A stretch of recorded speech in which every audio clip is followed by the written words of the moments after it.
My friend, let us consider a plot of land. For some, it is merely a patch of dirt, a vacant space to be passed by without a second thought. But to the wise farmer, it is a field of boundless promise. It is the soil from which he can grow a bountiful harvest that will sustain him for a lifetime, or, if he is neglectful, a tangled mass of weeds and thorns that will yield him nothing but regret. Your student years, those formative seasons of your youth, are precisely this field. To the unthinking mind, they are simply a period of time to be endured, a series of classes to pass, a waiting room for real life to begin. They see only the dirt. But I am here to tell you that this view is a profound and tragic miscalculation. Your student years are not a prelude to your destiny. They are the very foundry in which your destiny is forged. The habits you form, the beliefs you accept, the purpose you define during this period will be the iron girders upon which you build the entire skyscraper of your life. Or they will be the rotting timber that ensures its collapse. Why can this short season of life so dramatically alter its entire trajectory? The reason is simple, yet profound. It is because during these years, the clay of your character is at its most malleable, the soil of your subconscious mind is at its most fertile, and the power of conscious creation is at your fingertips as it never will be again. Consider the mind of a young person. It is a fresh canvas, not yet cluttered and hardened by years of disappointment, cynicism, and the limiting opinions of a fearful world. Your subconscious mind, that vast and powerful servant, has not yet had decades to cement the habits of doubt and limitation. It is more open, more receptive, more eager for instruction. This is a window of opportunity of incalculable value. It is infinitely easier to build a new mansion on a clear plot of land than it is to first demolish a crumbling, dilapidated slum that has stood for 40 years. In later life, a man who wishes to change his destiny must first engage in the Herculean task of tearing down the fortress of negative habits and beliefs he has spent a lifetime constructing. But you, in your youth, have no such fortress to tear down. You have the sacred opportunity to be the first and only architect on the site.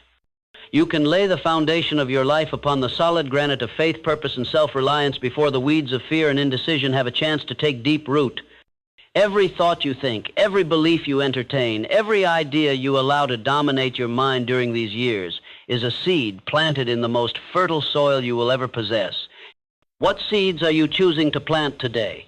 Are they the seeds of a mighty oak of achievement or the thistle of mediocrity? For make no mistake, the harvest will be certain. Let us first dispense with the greatest fallacy of the student years, the worship of grades. So many young people are hypnotized by this single measure. They believe that their entire future rests upon a letter printed on a report card. This is a dangerous and limiting belief. Grades are merely a form of temporary feedback, a snapshot of your performance on a particular task at a particular time. They are not a verdict on your character, your potential, or your ultimate destiny. Henry Ford, a man who put the world on wheels, was not defined by his formal schooling. Thomas Edison, who illuminated the globe, was not a product of high academic honors. These men were driven not by a desire for good grades, but by a burning desire to acquire and apply specialized knowledge. This is the first great mental shift you must make. Cease to be a mere student and become a seeker of knowledge. Your classes, your textbooks, your teachers, these are not hurdles to be cleared. They are a treasure trove of raw materials. They are the quarry from which you will hew the stone blocks for your life's work. See your chemistry class not as a requirement to be passed, but as a glimpse into the fundamental laws of matter that you might one day use to create a new material. See your literature class not as an exercise in memorizing dates, but as a master class in human nature and communication that will enable you to lead and inspire others. When you reframe your education in this way as the active acquisition of specialized knowledge for a definite purpose, the drudgery of studying is transformed into the thrill of a treasure hunt. You are no longer working for a grade. You are investing in the intellectual capital that will pay you dividends for the rest of your life. This transformation in perspective naturally begs the most important question a young person can ask themselves: what is my purpose? What is my definite chief aim? The vast majority of students drift through their academic years without a destination. They are passengers on a train, content to go wherever the tracks lead, hoping it will drop them off at a good station. They choose their courses based on what is easy, what their friends are taking, or what their parents deem practical. This is an abdication of the greatest power you possess, the power of definite purpose. To drift without an aim is to surrender your destiny to the winds of circumstance. The student years are the ideal time to begin the great work of defining your purpose. It may not be the purpose you hold for the rest of your life, but having a definite aim, even a provisional one, acts as a powerful organizing principle for your mind. It gives you a reason to acquire knowledge. It provides a yardstick against which to measure how you spend your most precious resource, your time. How do you begin this search? You begin by asking the right questions. What subject ignites a fire in your heart? What activity makes you lose all track of time? What problem in the world makes you righteously indignant? Somewhere in the answers to these questions lies the faint whisper of your calling. Seize upon it. Nurture it. Write it down in a clear, concise statement. For example, instead of a vague wish like, "I want to do well in school," create a definite aim. My purpose is to master the principles of engineering so that I may one day design a more efficient and affordable mode of transportation for all people. Can you feel the difference? One is a passive wish. The other is an active, powerful declaration of intent. Once you have this purpose, every class becomes relevant. Every challenge becomes meaningful. You are no longer just a student. You are an apprentice to your own great future. You have a compass. And while others are drifting aimlessly, you are steering your ship with confidence toward a shining harbor of your own choosing. This single act of defining a purpose, however early or imperfectly, elevates you from the masses and places you on the path of the deliberate Creator. Once you have defined your purpose, you must build the foundation upon which its achievement will rest. That foundation is unshakable faith. The student years are a battleground of belief. You are bombarded daily by limiting ideas. A teacher may tell you, "You're not a math person." Your peers may tell you, "Your dream is unrealistic." The prevailing atmosphere is often one of cynical practicality. If you passively accept these negative suggestions, they will seep into your subconscious mind and become your reality. They will form the limiting beliefs that will cripple you for decades. You must therefore become the supreme commander of your own mind. You must consciously practice the art of auto-suggestion. You must deliberately feed your subconscious a diet of faith and confidence. When you declare your definite chief aim, you are issuing a command to your inner world. You must reinforce this command daily. Write down your statement of purpose. Read it aloud every morning when you wake up and every night before you sleep. As you read it, close your eyes and feel the emotion of its accomplishment. See yourself as the successful engineer, the brilliant doctor, the great artist. This is not childish make-believe. It is a scientific process of conditioning your subconscious mind. When your subconscious accepts your purpose as a dominant reality, it will begin to move heaven and earth to bring it about. It will sharpen your focus in class. It will give you flashes of insight when solving a difficult problem. It will guide you toward the books, the mentors, and the opportunities you need. It will give you a confidence that others will find magnetic. While your peers are programming their minds with doubt and fear based on the latest exam score, you are programming your mind for inevitable long-term success. If you are told you are not good at a subject, your response must not be to accept this verdict. Your response must be to double down on your faith and declare, "My capacity to learn is infinite, and I will master this subject in service of my purpose." If you build this habit of mental self-mastery during your student years, you will emerge not just with a diploma, but with a mind that is an invincible fortress, impervious to the negativity and limitations of the world. You will have forged a weapon that can conquer any challenge and achieve any goal. The student years are, above all, the great habit-forming age.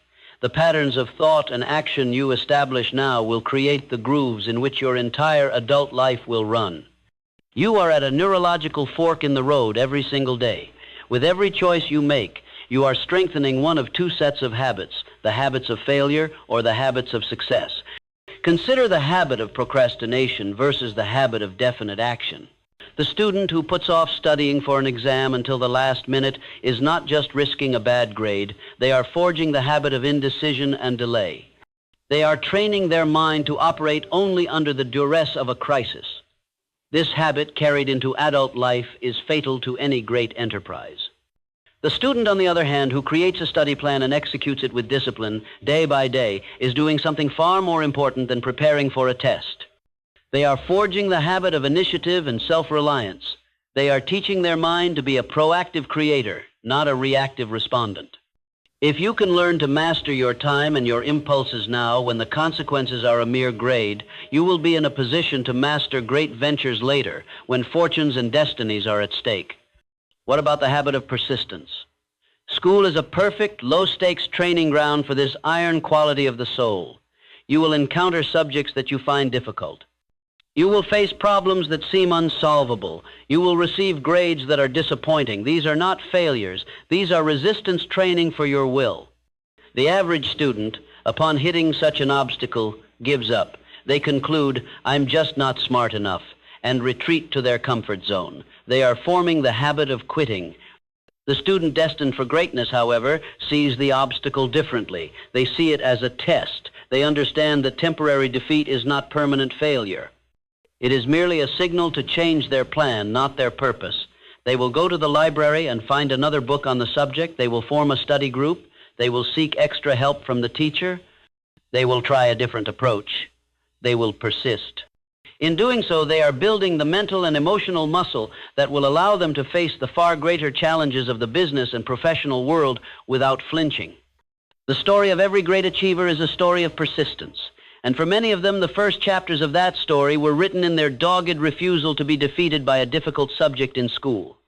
Furthermore, student life provides the first and perhaps the greatest opportunity to understand and apply the mastermind principle. No one achieves great success alone. Power is born of the harmonious coordination of multiple minds working toward a definite purpose. In your adult life, building such an alliance can be complex. But in school, you are surrounded by hundreds, even thousands of potential allies. Look around you. You have the chance to form what I call a success squad instead of a complaint club. You can create a study group that is more than just a place to cram for exams. It can become a true mastermind where members uplift each other, challenge each other, share knowledge freely, and hold each other accountable to a higher standard. The energy created in such a group is astonishing. The collective brain power can solve problems that no single member could solve alone. The shared enthusiasm can transform the most tedious subject into an exciting intellectual adventure. Contrast this with the student who chooses to associate with cynics, with aimless drifters, with those whose only purpose is to find the easiest way out. This, too, in its own way, is a mastermind, a negative one. It is an alliance that pools ignorance, reinforces laziness, and amplifies fear. The collective mind of this group is dedicated to the purpose of mediocrity. You are the average of the people you spend the most time with. Their thoughts become your thoughts. Their habits become your habits. Their destiny becomes your destiny. The choice of your associates in your student years is one of the most critical decisions you will ever make. It will determine the mental and spiritual atmosphere in which you will live. Will you choose to breathe the rarefied air of ambition and mutual support, or the stagnant fog of apathy and complaint? If you learn to build a positive, purposeful mastermind alliance now, you will have acquired one of the master keys to success that will unlock doors for you for the remainder of your days. Your student years are also a gymnasium for your imagination. This faculty, the workshop of the soul, is what separates the leader from the follower, the creator from the laborer.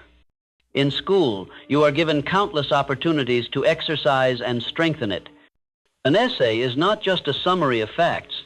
It is an opportunity to practice your synthetic imagination, to weave together ideas into a new and compelling argument. A science project is not just a requirement.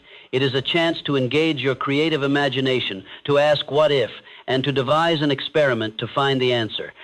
The student who simply does the minimum to get a passing grade is allowing their imagination to atrophy. They are a mental bodybuilder who goes to the gym only to lift the lightest weights.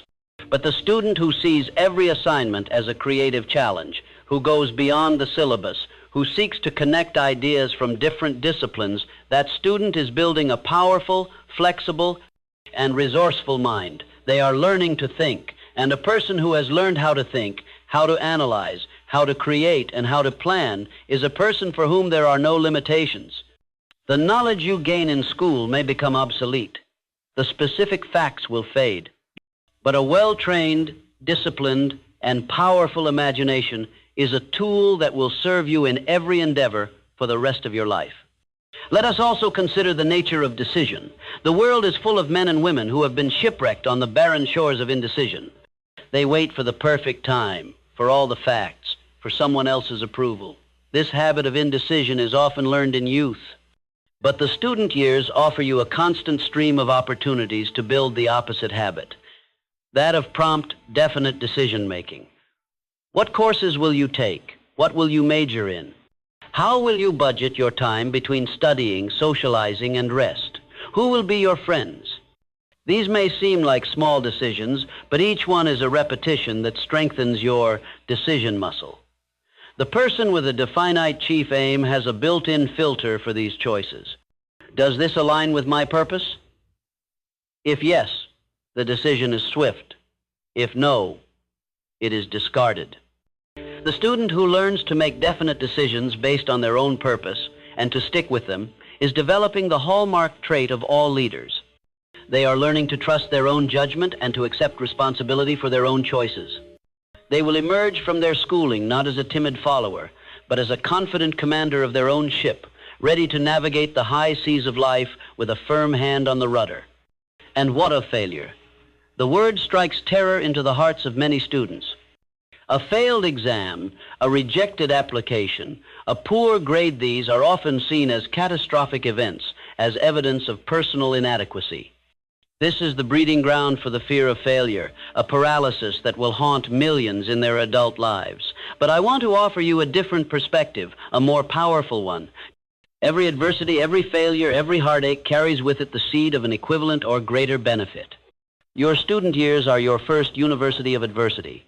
Each failure is a priceless lesson in disguise if you have the wisdom to look for it. Did you fail an exam? This is not a tragedy. It is a powerful signal from the universe that your method of preparation was flawed. It is an opportunity to learn humility, to reassess your plan, and to come back with a more effective strategy. That lesson in resilience is infinitely more valuable than an easy A. Did a club reject your membership? This is a chance to learn how to handle rejection without letting it diminish your self-worth, a skill that is essential for anyone in a leadership or sales role. Every setback is a sparring partner for your spirit. If you learn now, in this relatively safe environment, to meet temporary defeat without being defeated, to analyze it for the lesson it contains, and to use it as a stepping stone, you will become unbreakable. You will learn the greatest alchemy of all, the ability to turn the lead of failure into the gold of wisdom and strength. And so we come full circle. Your student years are the springtime of your life. It is the season for sowing. The actions you take, the habits you form, the purpose you define, these are the seeds you are planting. The harvest in your summer and autumn years is inescapable and will be an exact reflection of the quality of your sowing. You can choose to be a passive drifter blown about by the winds of mass opinion, accepting the prepackaged beliefs and limitations handed to you, and in doing so, you sow the seeds of a life of mediocrity and quiet regret. Or you can make a definite decision, here and now, to become the conscious, deliberate, and powerful master of your own destiny. You can choose to see these years as your personal foundry, your laboratory, your training ground for greatness. You can dedicate yourself to forging a definite chief aim, to building habits of discipline and persistence, to acquiring specialized knowledge, to forming a mastermind, to training your imagination, and to conquering fear. If you make this choice, you will emerge from your schooling not simply with a piece of paper, but with something infinitely more valuable, a mind that has been sharpened into a fine instrument, a will that has been tempered into unbreakable steel, and a character that is a monument to the power of human potential. You will have built a foundation so deep and so strong that you can spend the rest of your life constructing upon it an edifice of success and fulfillment that will astound the world. The raw materials are all around you. The tools are within you. The time is now. My question to you is, what will you build?